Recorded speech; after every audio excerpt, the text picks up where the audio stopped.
Daniel's here. Correctivity for homeostasis, and thereby autonomy and sovereignty for European peoples, genus and species. A concept of genetic unionization, structuring, social accountability, and correctivity for human and pervasive ecology, coordination thereof.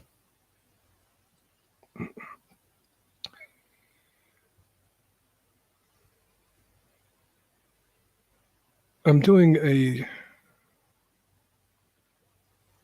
unplanned podcast this morning because I realize I have a little housekeeping to do for a bit of sloppiness on my part in spreading the term Nazi a bit too thin and far, in frustration of having to deal with fending off its redemptionism at all. To me, I take for granted it should be obvious, not something that I should have to deal with. It's also tedious to have to deal with from my position for a few different obvious reasons.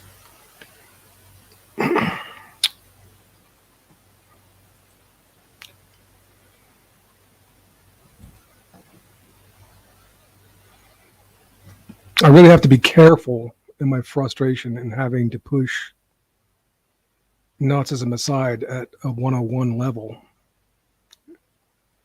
a beginner's level. I never expect to have to do this because Nazism, or quote National Socialism, a euphemism that I detest for its veneer of respectability, is so obvious to me to be not the thing to do. It's not the thing to do to try to redeem Nazism, that is to say. I'd have to be careful not to let my frustration to allow people of truly bad will to make it seem like I'm obsessed, hysterical. You know, people like Tan Staffel will do that. Oh, that's your bugbear.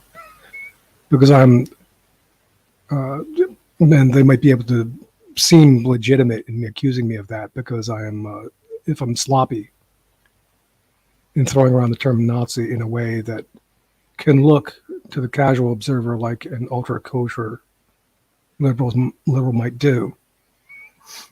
For example, when I sketched Regnery as publishing overly Nazi-sympathetic authors, when actually I don't know that to be the case. I haven't scoured his catalog of authors. In fact, he published many Jews, though it does seem fair to say that Regnery favored people who are overly German sympathetic. And I mean overly is the problem. And there again, I have to be careful not to allow German chauvinists to portray me as anti-German when in fact I advocate all European peoples, Germans included, obviously. But there was an apparent link in over-Germanophilism to the alt-right and one of its broadcast networks back in the day, 10 years ago, The Voice of Reason, which I wrote for, and I did some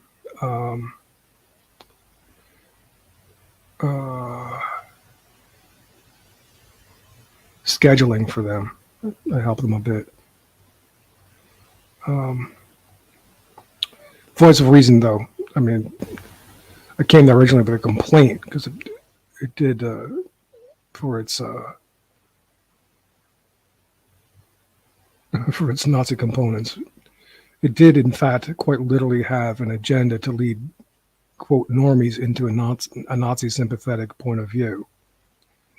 And again, white Americans are by far of German extraction more than any other, thus comprising the lion's share of the market in white nationalist reactionaries.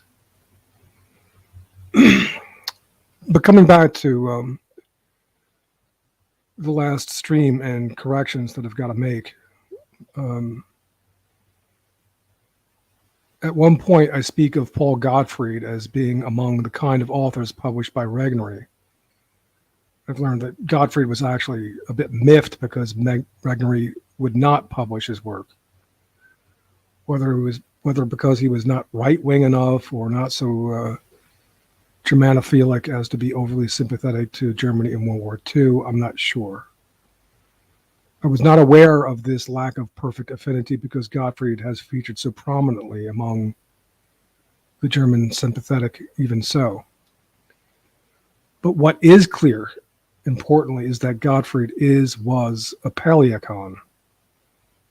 That's Paleocon is the name that he gave.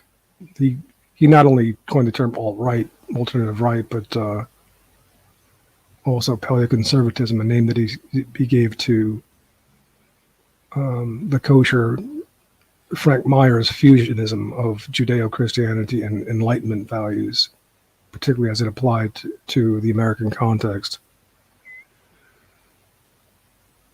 But it was clear is that Gottfried was a Paleocon, chummy with the Paleocon precursors of NPI, the National Policy Institute, with leader Richard Spencer when he took over and around 2008 rebranded and modernized paleoconservatism as the, quote, alternative right.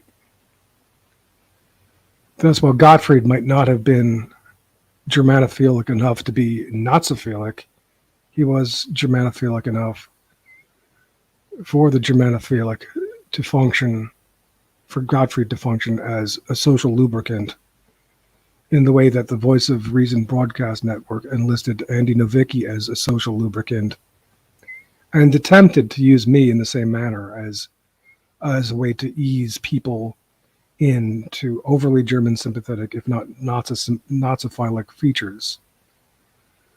To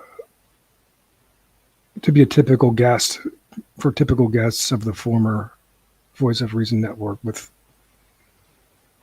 Carolyn Yeager being their end game, this Nazi lady, along with other types who would extend the Overton window, apparently, of the new Paleocon sphere to the alt-right.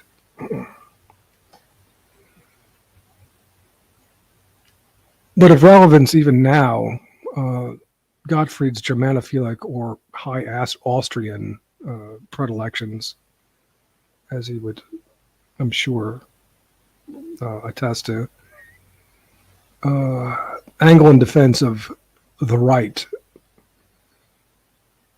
along with attribution of the left as the problem, and he never deviates from that. And this perspective of the left as the problem has been adopted by anti-white marketers effectively, particularly since 2008, to enframe the perspective of most anybody who has and has wanted a prominent voice in WN, just about all of whom cite Gottfried as one of the good guys, taking, quote, our side, not gleaning the subtlety of the depth grammar whereof Gottfried, learned, kindly, and gentle old man though he may be, consciously or not so consciously, is enframing them in false opposition, convenient in service and manipulation of the YKW.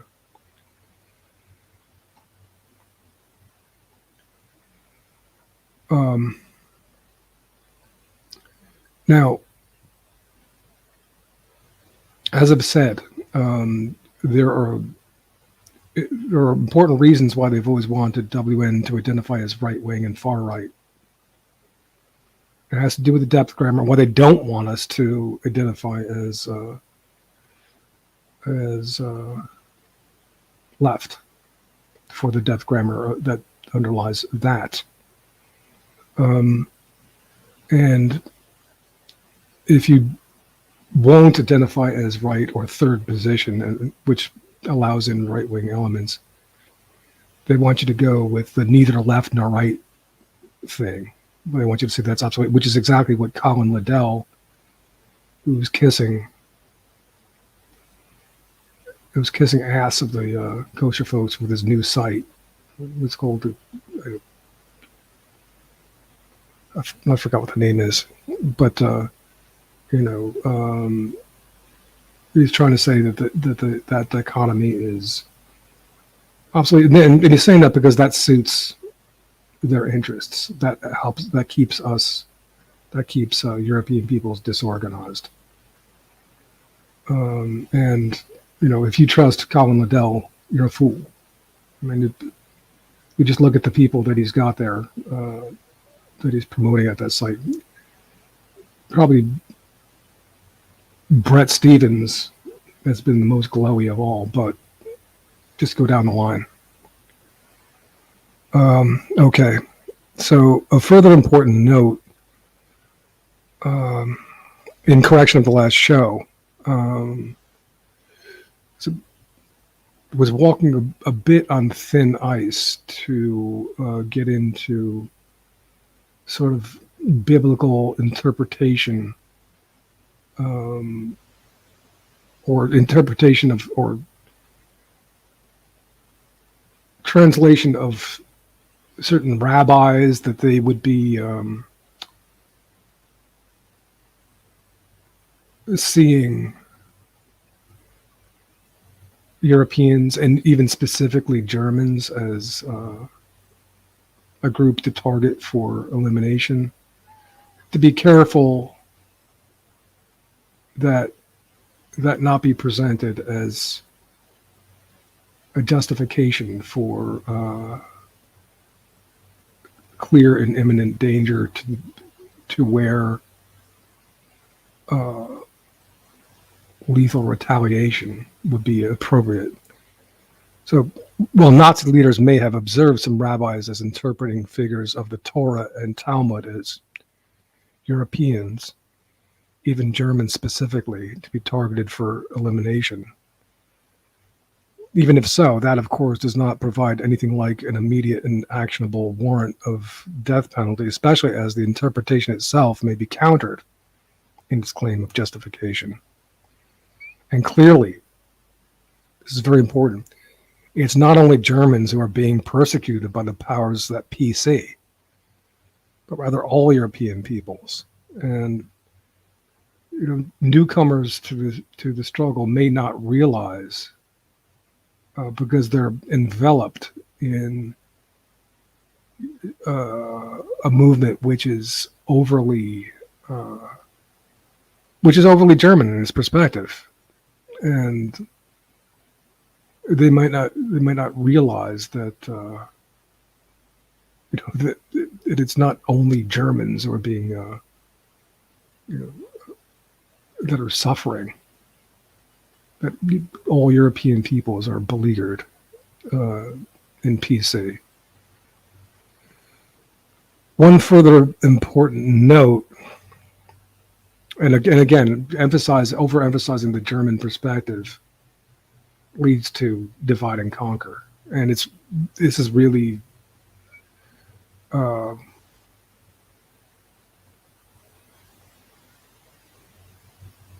this is really a problem. And I'll go over some examples in a second.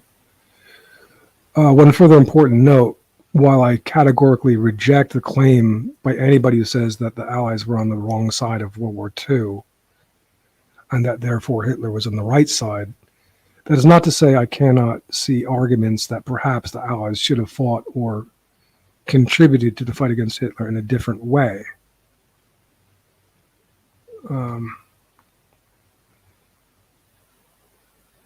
Another important note, when Snorkelblog was noting similarities between Jesus and Hitler, Christianity and Nazism, their universalism and so on, I should have emphasized the most important commonality. They're both right-wing in that they seek to establish warrant above or below the social correctivity of praxis, the social world. In the case of Hitler and Nazism, in natural fallacy, and in the case of Jesus and Christianity, beyond nature. Okay. So,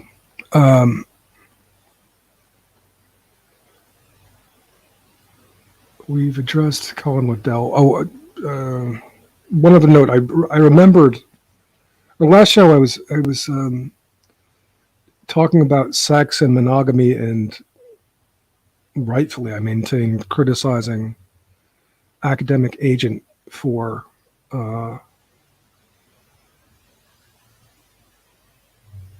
saying that, suggesting that monogamy was not natural and should not be upheld either as an ideal or as a practicality. And I consider that to be dead wrong, to be natural fallacy. And in fact, I thought of what should be a veritable meme to go around and to just apply tactfully to any guy who's bragging about being promiscuous.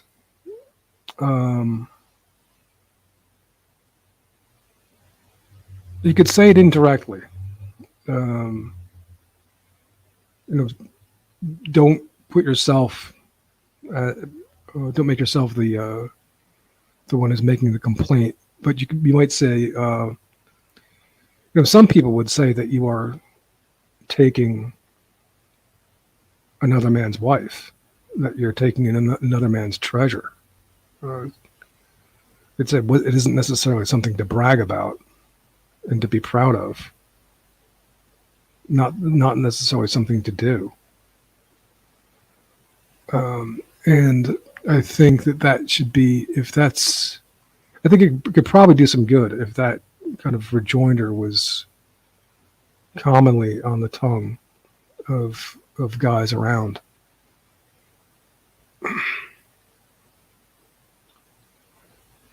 Now,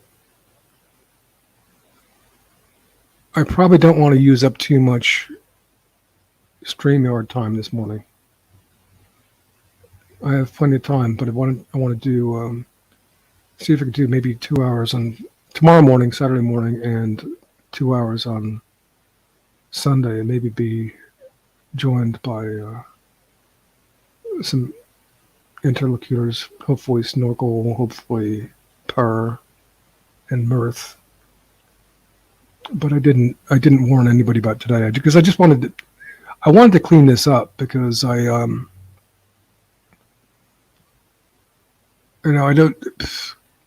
hate being in this position,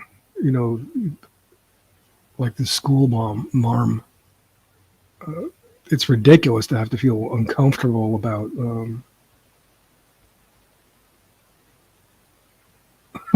about denouncing Nazism, but that's how screwed up that so-called WN is. It's one extreme or the other. It's like either Hitler was all right and misunderstood, and Greg Johnson's going there, or it's Colin Waddell and it's like how could you possibly look upon the kosher folks as another people who have perhaps have conflicting interests. I mean, I listened to the Kaufness interview by the colored guy over there at Colin Waddell's news site, and it's Kaufness. That's just, forget it.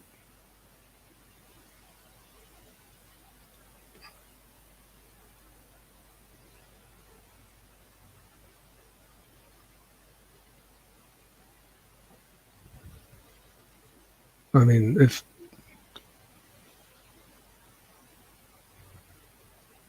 he's not taking into account the fact that much of this biological system functions unconsciously, so that even if Marx, for example, says some things which are anti-Semitic, he's operating in a way which facilitates part of the system to destroy barriers to its entry and subversion, et cetera, et cetera. It's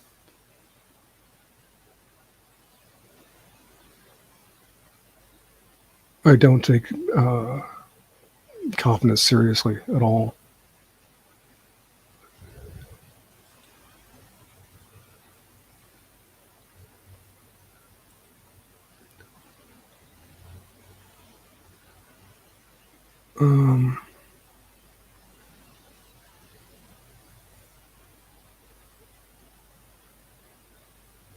I've been having more arguments at majority rights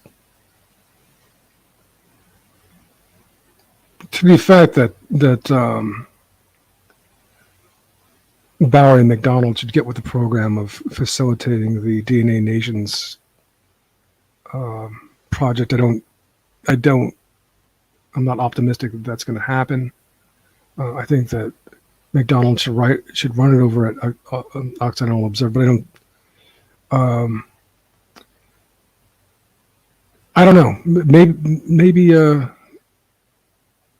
it's not so bad if it doesn't run there. McDonald's getting a little weird.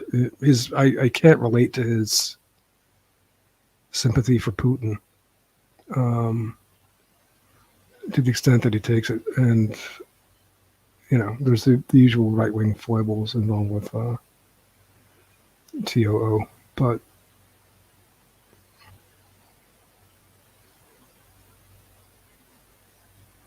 I still think that it should run there, because it would get more circulation, and it deserves it. And then if there are problems with it, or things that need to be done in its regard, then you have the commentators there could help make suggestions. That's what should happen. Oh, was there anything else that I wanted to say? I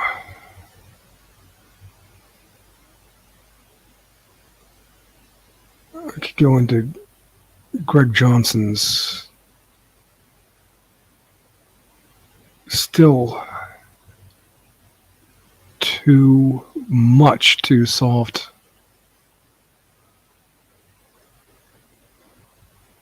attitude toward Hitler as an example of why it's important to take a hard line.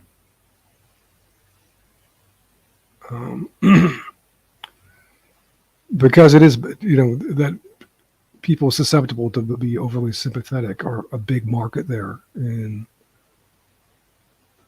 America. And to a large extent, Greg Johnson is treating countercurrents as a business, which is bad, because that's a different thing than proper advocacy. Got to run an article. Got to keep that audience up and those donations coming. So that's going to lead to, from that market, an overly sympathetic to Hitler perspective. I mean, Greg Johnson literally said on the 22nd of March, 2015 at Majority Rights, Greg Johnson said, "Graham, I disagree regarding National Socialism and fascism. They did not fail. They were destroyed by the Allies and international Jewry, who were threatened by them because they showed signs of being fantastic successes. Hitler is," I'm quoting, this is not my view, this is Greg Johnson, be clear. Greg Johnson says, "Hitler was not solely or even largely responsible for World War II. The British and French started World War II. Hitler started a war with Poland over German territories held captive by Poland. He started the war after exhausting negotiations for a diplomatic solution." Anybody should be able to see through Hitler as these negotiations as a farce. He he was frustrated when Chamberlain gave him the Sudetenland because it took away his immediate warrant, or pseudo warrant, for attacking them. He was frustrated with the German people who were like all happy about it. It's like, no, we want war. But Greg Johnson's unbalanced. I think that Hitler was the greatest statesman of the 20th century, a genuine great man of history. I mean, that is, Greg Johnson said that. Really something.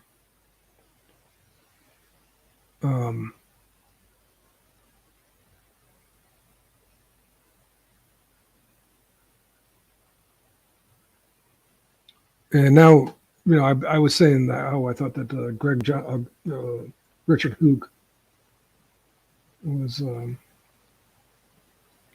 one of the people that I whose work I like. And when he's talking about most things, I do think that he's good. But now he's got a podcast up there. I'm not going behind the paywall. Talking about Mishame or some of the Japanese guy, and reviewing the book My Friend Hitler. I just, come on. Dudes, get over it.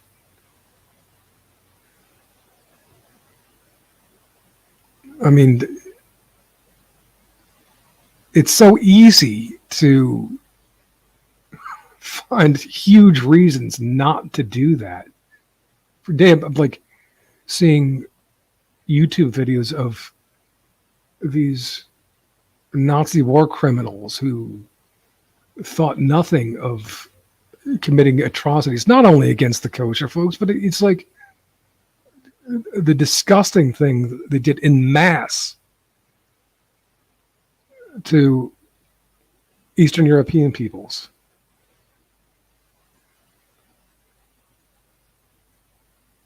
Sorry, no. There is a such thing as too much sympathy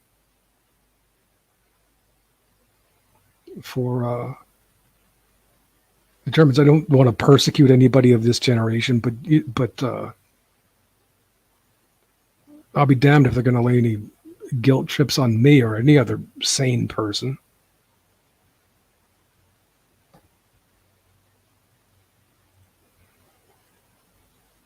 Okay, so we have the colored guy, MRC3 here. What's he saying? So far, you're correct, and I agree with you. Torah, Noah sons of Shamham, and well, maybe Japheth, the father of. Well, I don't know how accurate the biblical genealogy is. Ham, the father of black people. I thought it was.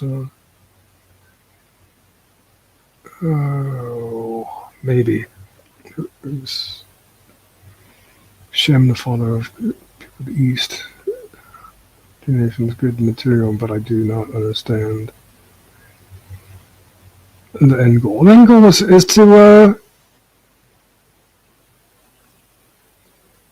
catalog and curate the different genetic kinds, so that they can be accounted for and protected, so that there are sufficient numbers of any particular kind. Well, in our first concern, European numbers and qualities are maintained. That's the goal, to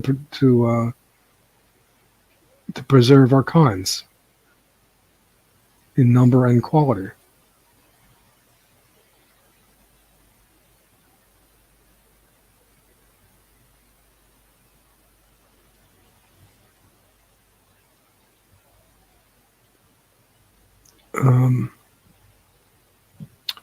It's quite innocent, actually. Just as you would want to preserve animal species. It's not only you would want to do it, but you're, on an intuitive level, on a species level, they're the kinds are trying to survive, and if they're denied this natural urge could result in very bad effects one way or the other, either because the effects of them being, of our people being destroyed, or the effects of our people overcompensating.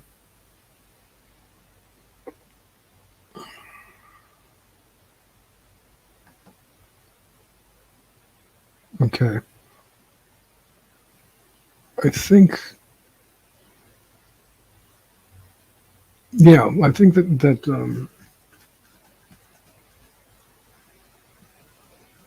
I've covered once over the ground that I wanted to say, but I wasn't wrong to observe the position of Paul Gottfried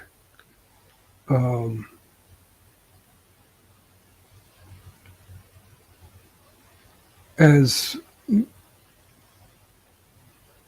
instrumental and but also just illustrative of a perspective that would want to present a characterology of the left in red cape as the enemy of European interests,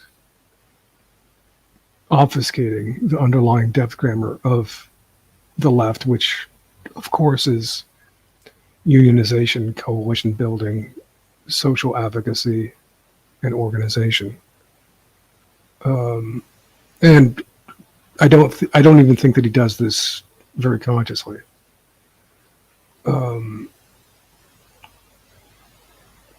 But it is a rather new thing. People a bit younger might not know that this campaign of the left as a characterology of the left as enemy wasn't really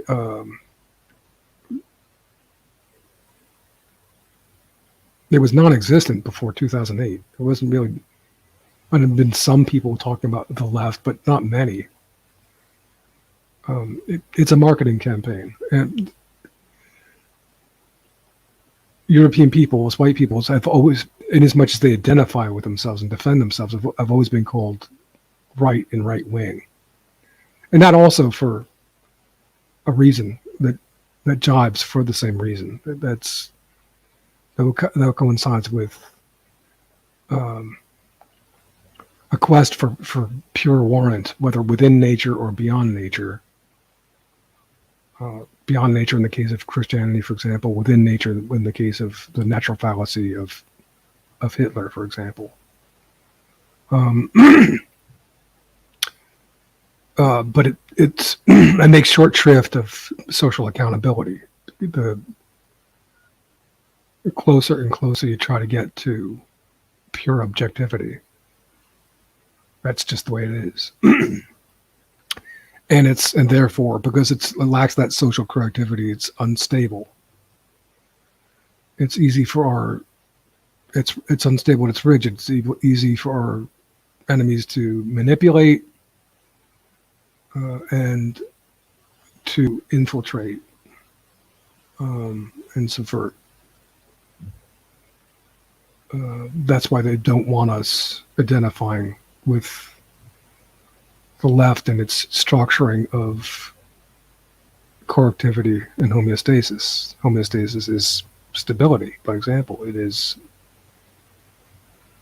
self-corrective, means you're a self-corrective system.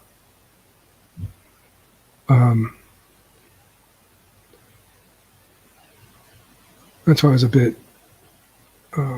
testy with Snorkel Blog's friend when he came here and said he wanted to move beyond left and right. This is like, again, that's just really 101 from the school of thought that I'm operating here. But, you know, it is a school of thought, and I should be patient with the fact that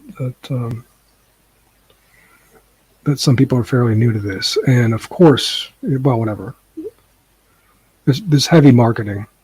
I was going to go into it and elaborate with Snork, because He was talking about millennials' loyalty, and I didn't seek out a fight with millennial woes. He came to majority rights because I was saying, and rightfully so, that Vivian Veritas should not be defining our terms for us. These terms are important semiotics. And she came onto some show with Rachel Haywire, another kosher lady, and it could be the new and spunky dissident rightists, and denouncing the left. Well, you see what I'm saying? Why they don't want it in their case. I'm sure it was more instinctive, to be on the side against the backlash to cultural Marxism and regular Marxism. So to identify with the right in that case, to do damage control, same thing as Paul Gottfried or David Horowitz. And I was calling this out, and millennial woes came and said, how dare you insult my friend, the Vivian Veritas? She doesn't have it in her to do anything terrible like you say, and take my link down from majority rights. I want nothing to do with you. Ridiculous. I'm not saying that millennial woes isn't talented, fairly intelligent and all that, but that's what I wanted to note in this thing about just overly compensating German perspective. Go down the list of millennial woes guests on his millennial Yule, and they're all, just to the last,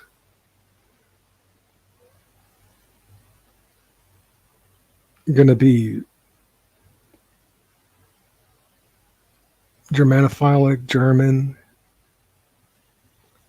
not really having a problem with a bit overcompensatingly Germanophilic, like that.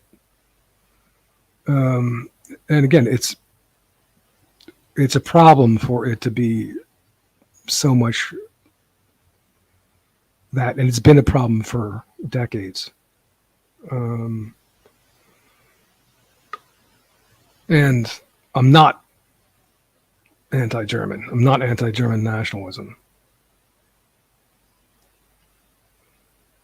But when it's overcompensating to the point where it's going to say oh, poor Hitler, and only the Germans were persecuted, and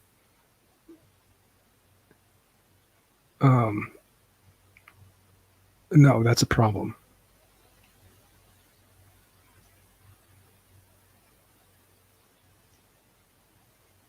We're all suffering. We're all beleaguered, not just the Germans.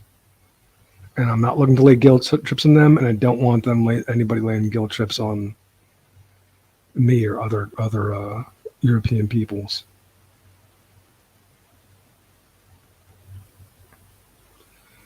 Okay. Yeah, I mean, and millennial woes did. I don't want to dig out the video, bother, but he was saying things like, World War II shouldn't have happened, and he literally said, "You're just going to have to accept the fact that England should not have gotten into the war." Blah, blah, blah, blah, blah, blah. Well, look, really, the emphasis, if you want to blame people for the war, it was indeed mostly Hitler's initiative. And I can agree that the way he was fought by England and others is not beyond question that they might have fought and resisted Hitler in a different way. Hopefully created a situation where he didn't come about to begin with, but not joining in this overly, and that's what it is, overly sympathetic. This view overly sympathetic to not only Nazi Germany, but Kaiser Germany too. It gets way too much sympathy in these circles. And this is something like a newbie idiot like academic agent won't appreciate, having just come to this. He won't have seen this as something that's going on for years. He thinks that he's doing something refreshing when he says that, oh, we've got to undo the boomer truth regime of people saying that Hitler was the ultimate evil. This shit of trying to, if not redeem, just kind of provide excuses for Hitler, trying to just soften it all up. It's ancient bullshit that he's trying to present as something new. And there's a similar aspect as with Millennial Woes, as with Greg Johnson, of the market. That's the big paying market, and academic agent is a businessman too, like Greg Johnson, and like Millennial Woes is to an extent trying to be of himself. Like a little e-celebrity, and with his I think that he made a living for a few years on this stuff. Again, I'm not saying that he doesn't, that at times he hasn't done some good work. He has. I liked he gave a speech on Jordan Peterson that I thought was really good, for example. But nevertheless, he's a kid, and for him to be like trying to push me aside and join the blackballing of me because I criticize, I don't think that Vivian Veritas should be defining our terms for us. It's really important semiotics, and not something that a reactionary fool like Semagog can grasp. He's what is Semagog going to say? Oh, well, these people they want an anthropocentric point of view. We do. I want a human point of view. I want a view through my social world, as my group, as Aristotle would recommend. Yeah, I do. Semagog. I don't want the point of view of a vegetable or a wolf. Oh, well, when a wolf takes a piss and marks its territory, that's not arbitrary. This is a big thing. It's like he's so reactionary that he wants to get back to the innocence of mood signs, like Bateson says. And that's what territorial pissing. It's what is called mood signs in animals. And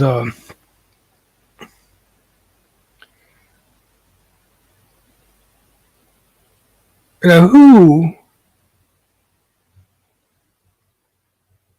beyond the most disingenuous, the most kosher, is going to say that the distinction between our peoples, European peoples, and other peoples in the world is completely arbitrary and unimportant. What he's arguing against is trivia, is the disingenuousness of liberals and their kosher overlords who might want to say that it's, completely arbitrary. And it's a different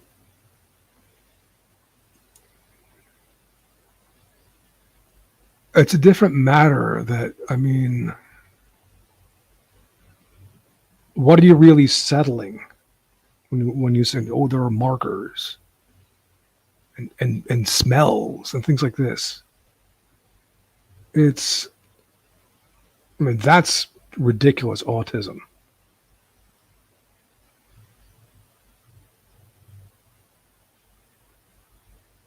It's trivia. Here's genetics. We know the difference, and here's my eyes. I can see the difference. The genetics verify it. You're not going to make it so that our enemies can't argue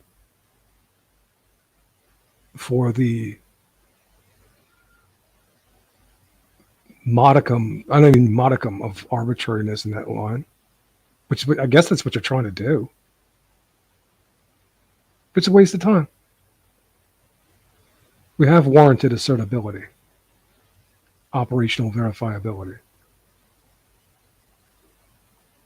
And no, I don't want a wolf's point of view. Yes, I want an anthropocentric point of view. Thank you very much. That's the important point of view. Not the point of view of a vegetable or an animal. Okay. All right, so I'm going to close down in a minute so that we have so I conserve plenty of time on StreamYard for this weekend and next. I want to thank you all for joining.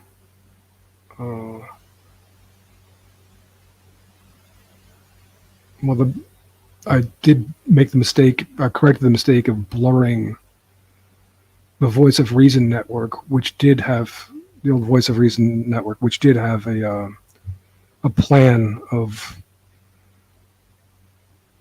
using some kind of middle of the road normie types like Andy Novicki and Keith Preston to draw people in and then direct them to Nazi types like Carolyn Yeager. But that doesn't necessarily, and Richard Spencer would come through, and Richard Spencer is definitely Germanophilic, saying with his imperialism and his his German mom and predilections and his supremacism and his like, oh, you're literally saying, oh, there's not going to be your little Poland. Well, why the fuck not, asshole? I want your little Germany. So, and he was chummy with being taken on vacations with Regnery. So I don't think that it's too far-fetched to say that Regnery was a bit too Germanophilic for whatever reason. Maybe again it goes to the market, but I don't think it probably was a fairly personal taste of his as well. And then through there, I'm not 100% sure, but I think that they were the funders of the Voice of Reason network, which literally featured some Nazis, notably Carolyn Yeager, who then had help from Tan Staffel and so on. So while Regnery himself was, the publishing was that kind of obnoxiously hypocritical alt-righty type stuff, which combined Jewish authors with and Germanophilic Jewish authors with sort of mainstream conservative types, and then just other sort of Germanophilic types. too much. I think that's fair to characterize right that way. Certainly, it's fair enough to characterize the voice of reason. Though I was sloppy to conflate Regnery with the voice of reason quite so much. They're two different birds. And the voice of reason was really sort of a proto alt-right big tent. And Gottfried was somebody who would appear there as well. Let's see. Anything else that I wanted to note?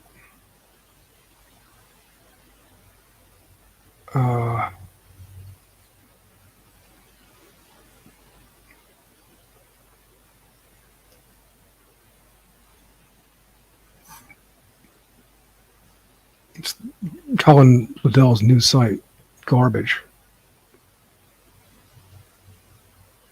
What is it called?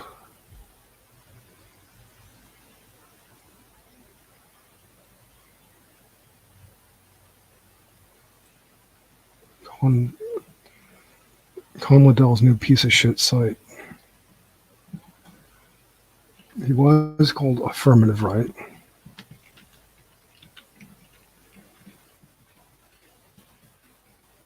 Now he wants to say beyond left and right. Always the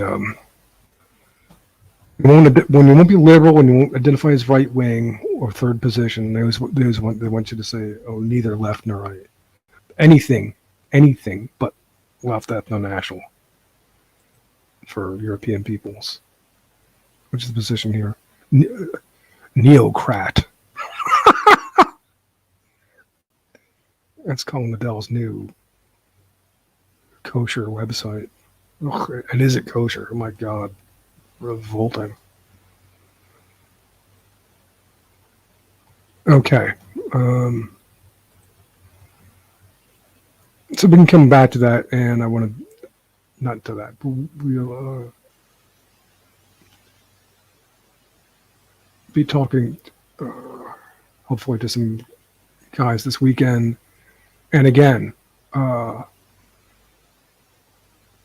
you guys out there, when you hear some jerk bragging about his bed notch count, how many women he slept with, you might want to drop a subtle hint and say to them, well, some people might say that you are taking another man's wife and treasure.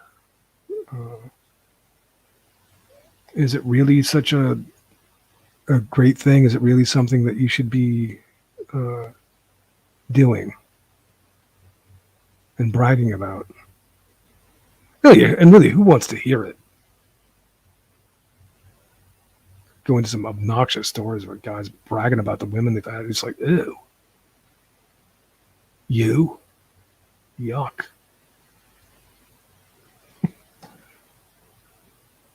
Where's that woman? I don't want her. Okay. Okay, so thank everybody, and bye for now.